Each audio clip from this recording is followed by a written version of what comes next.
मान्यवर, एक ही वोट का फर्क था और अंत में गिरधर गोमांग के वोट को हमारे उड़ीसा के पूर्व मुख्यमंत्री उस वक्त मुख्यमंत्री से शपथ ले चुके थे और वोट डालने आए थे।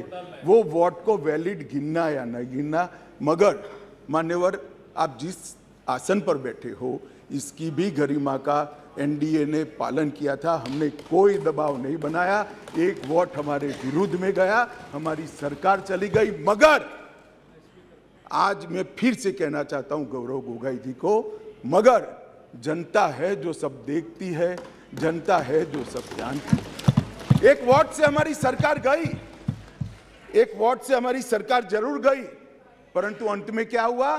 बहुत बड़े बहुमत के साथ अटल जी फिर से देश के प्रधानमंत्री। मान्यवर, हमारे एनडीए का कुनबा मोदी जी के नेतृत्व में, भारतीय जनता पार्टी मोदी जी के नेतृत्व में हम देश में सिद्धांतों की राजनीति को प्रस्तावित करने के लिए राजनीति में है। येन केन प्रकारेण सत्ता को बचाने के लिए राजनीति के अंदर नहीं है।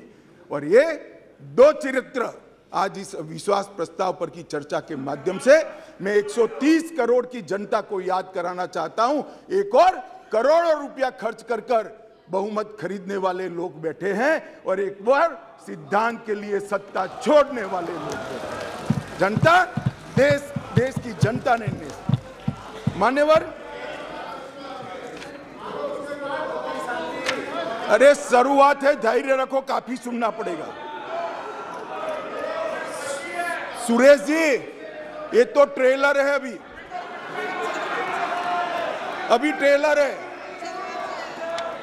मान्यवर, अभी बात निकली गरीब कल्याण की। हमारी साथी मंत्री अनुप्रिया जी गरीब कल्याण के सारी बातें बता रही थी। मान्यवर, गरीबी हटाओ का नारा दिया, सालों तक गरीबी हटाओ के नारे के आधार पर देश की भोली भाली गरीब जनता का विश्वास प्राप्त किया और वोट लेते रहे, जीतते रहे, गरीबी जस की तस रह गई। नरेंद्र मोदी जी ने कोई बड़े बड़े वादे नहीं किए, परंतु नरेंद्र मोदी जी के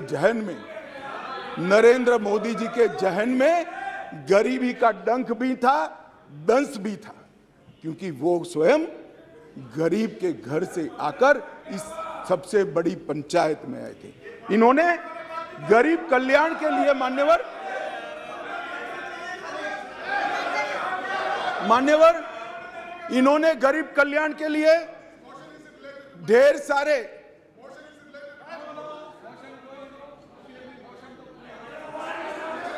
मान्यवर सुरेश जी इतने सीनियर मेंबर है, उनको अविश्वास प्रस्ताव का कैरेक्टर मालूम नहीं है। आप जब अविश्वास प्रस्ताव लेकर आते हो तो सरकार के समग्र कामकाज पर क्वेश्चन मार्क करते हो, और क्योंकि ये क्वेश्चन मार्क पॉलिटिकली मोटिवेटेड है, इसलिए मुझे सरकार के परफॉर्मेंस की चर्चा करनी पड़ेगी। मान्यवर, इस देश के करोड़ों गरीबों के नसीब में जब तक मोदी जी प्रधानमंत्री नहीं बने धुएं से भरा हुआ घर था। मोदी जी ने 9.6 करोड़ 9 करोड़ 60 लाख गरीब महिलाओं के घर में गैस का सिलेंडर भेजा और उसकी झोपड़ी को धुएं से मुक्त कराने का काम किया। मान्यवर, 11 करोड़ परिवार ऐसे थे, दुनिया में कोई विचार नहीं कर सकता। कई देशों की आबादी 11 करोड़ से आधी भी नहीं है, 5वें हिस्से की भी नहीं है, परंतु 11 करोड़ परिवार ऐसे थे जिनके पास मान्यवर शौचालय नहीं था। हर रोज वो घर की महिलाएं आहत होती थी। मान्यवर, इनका दर्द 55 सालों तक ये यूपीए कांग्रेस ने नहीं जाना। नरेंद्र मोदी जी प्रधानमंत्री बने और 9 साल के अंदर 11 करोड़ 72 लाख परिवारों को शौचालय देने का काम। मान्यवर, देश के बहुत बड़े तबके में और विशेषकर गरीब के घर में, दलित के घर में, आदिवासी के घर में, पिछड़े के घर में, झोंपड़पट्टी में शुद्ध पीने का पानी नहीं मिलता, फ्लोराइड युक्त पानी पीते थे, भरी जुआनी में बूढ़े हो जाते थे, बाल सफेद हो जाते थे, हड्डियां टेढ़ी हो जाती थी। मान्यवर, मोदी जी ने हर घर नल के माध्यम से 12.65 लाख करोड़ मतलब 12 करोड़ 65 लाख घरों में जल से नल पहुंचाने का काम समाप्त। मान्यवर, ये हमेशा बोलते हैं, अभी भी चुनाव में कहते हैं कि हम किसानों का कर्ज माफ करेंगे, किसानों का कर्ज माफ करेंगे। मान्यवर, मैं पूछना चाहता हूं 10 साल में कितना कर्ज माफ करा भाई? 4 से 14 तक आप 10 साल रहे, कितना मार्च करा? 70,000 करोड़, ठीक है ना?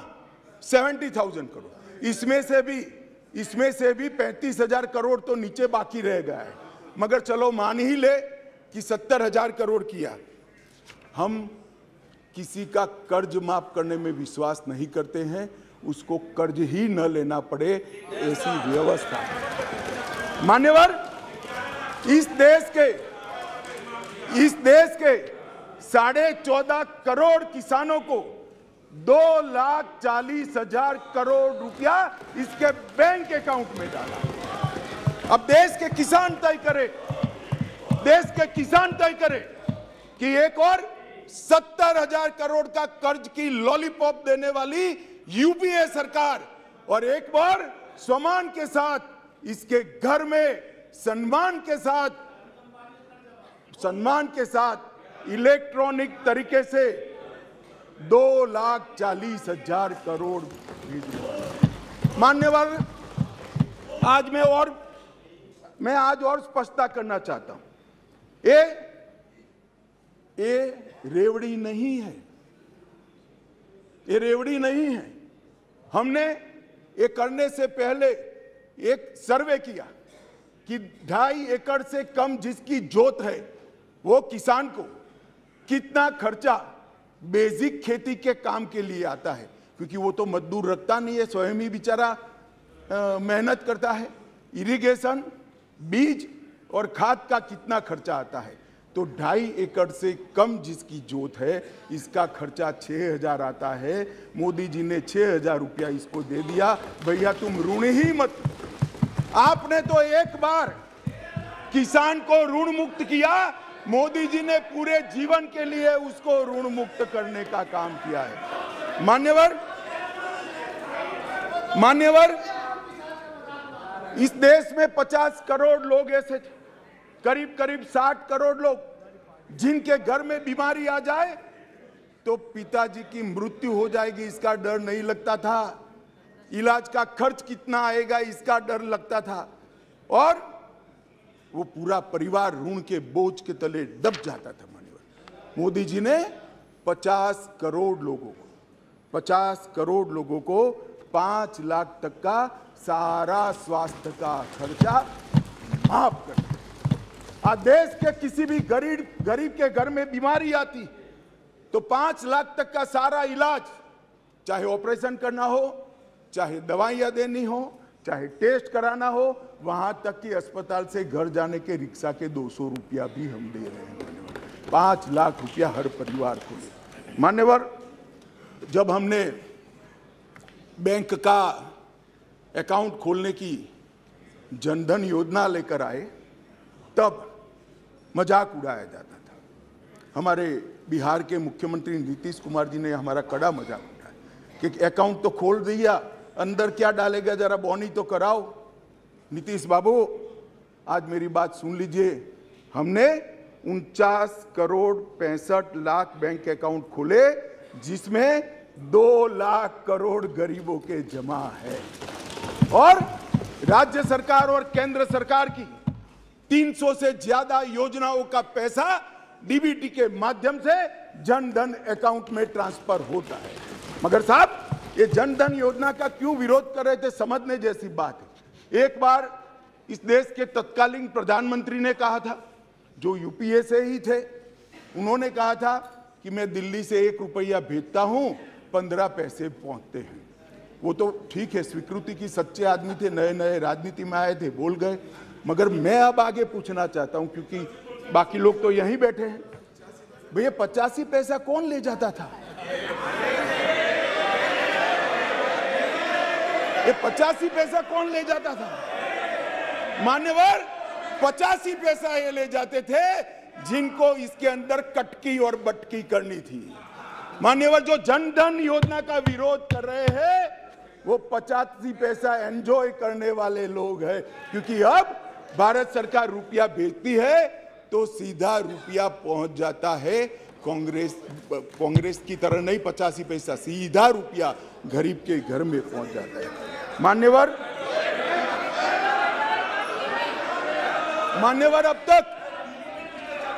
अब तक जन धन योजना, भाई आप योजना तो बनाते हो, करते नहीं हो। बैठो, बताता हूं, मैं बताता हूं, बैठो ना, अरे बैठो ना। मान्यवर कह रहे डीबीटी किसने चालू किया, अब कहेंगे जीएसटी किसने चालू किया, अब कहेंगे गरीबी हटाओ किसने कहा। आपने कहा सब कुछ किया, कुछ नहीं किया हमने है। आप तो कहते ही रह गए। मान्यवर 25 लाख करोड़ रुपया, इस देश की 130 करोड़ की जनता इसको सीधा प्रसारण देख रही। मैं आपके माध्यम से देश की जनता को बताना चाहता हूं, 1 पैसे के कमीशन के बगैर, कटकी के बगैर 25 लाख करोड़ रुपया देश के गरीबों के बैंक अकाउंट में सीधा ट्रांसफर।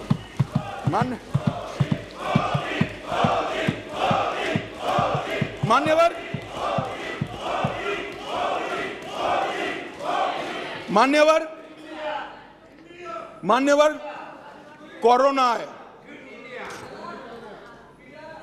कोरोना आया, मोदी जी ने शुरुआत की पक्षी से ऊपर उठकर संघ भावना से। ये पूरे समाज की लड़ाई है, पूरी दुनिया की लड़ाई है, पूरे देश की लड़ाई है। पक्षी में नहीं पड़ना चाहिए, सबको साथ में रखकर कोरोना के खिलाफ की लड़ाई की शुरुआत हुई। और मैं आज भी कहता हूं, मैं आज भी मानता हूं कि कोरोना के खिलाफ भारत सफलता से लड़ पाया है। उसका एकमात्र कारण है सभी जगह दुनिया में कोरोना के खिलाफ सरकारें लड़ी, भारत में केंद्र सरकार, राज्य सरकार और 130 करोड़ लोग एक साथ लड़े हैं, इसलिए हम मगर जब वैक्सीनेशन आया और उनको लगा कि तो देश बच जाएगा, तो मोदी वैक्सीन मैं 2 नेताओं को बरोबर याद है, समाजवादी पार्टी के अखिलेश जी और राहुल जी, दोनों ने कहा है तो मोदी वैक्सीन है, देखो लेना मत, टेस्टिंग भ्रांति। और मान्यवर, अब बैठ जाए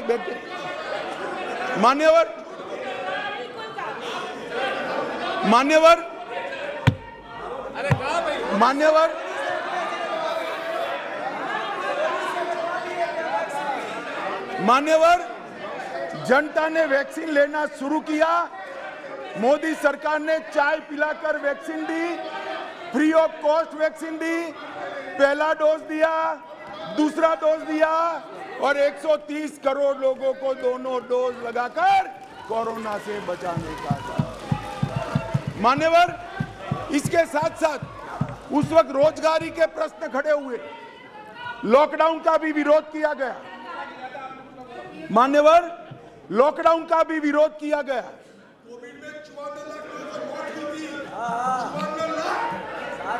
मान्यवर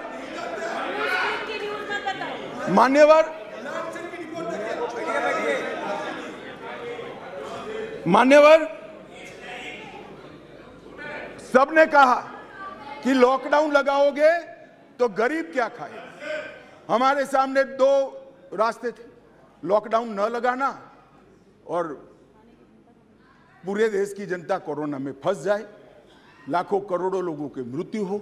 लॉकडाउन भी लगाया, उसको भूखा भी नहीं रखा। मान्यवर 80 करोड़ लोगों को प्रति व्यक्ति प्रति माह 5 किलो अनाज ये लॉकडाउन के समय में हमने गरीब के घर में पहुंचाया और उसका चूल्हा चला करा। और वो आज भी चल रहा है, आज भी चल रहा है। भाई अविश्वास प्रधानमंत्री में और मंत्रिमंडल में अविश्वास आपको हो सकता है, देश के गरीब को, देश की जनता को नहीं है, क्योंकि उज्ज्वला योजना मोदी जी लाए, हर घर नल मोदी जी ने पहुंचाया, बिजली मोदी जी ने पहुंचाई, पीएम किसान 2.5 लाख करोड़ मोदी जी ने पहुंचाए, 3 करोड़ लोगों को घर दिया, 60 करोड़ लोगों को 5 लाख का स्वास्थ्य का खर्चा दिया, बैंक खाते 49 करोड़ से ज्यादा खुलवाए, डायरेक्ट बेनिफिट ट्रांसफर में 25 लाख करोड़ रुपया भेजा, 80 करोड़ गरीबों को वैक्सीन लगाकर अनाज दिया। अविश्वास आपको है, देश की जनता को अविश्वास नहीं है, वो मोदी जी के साथ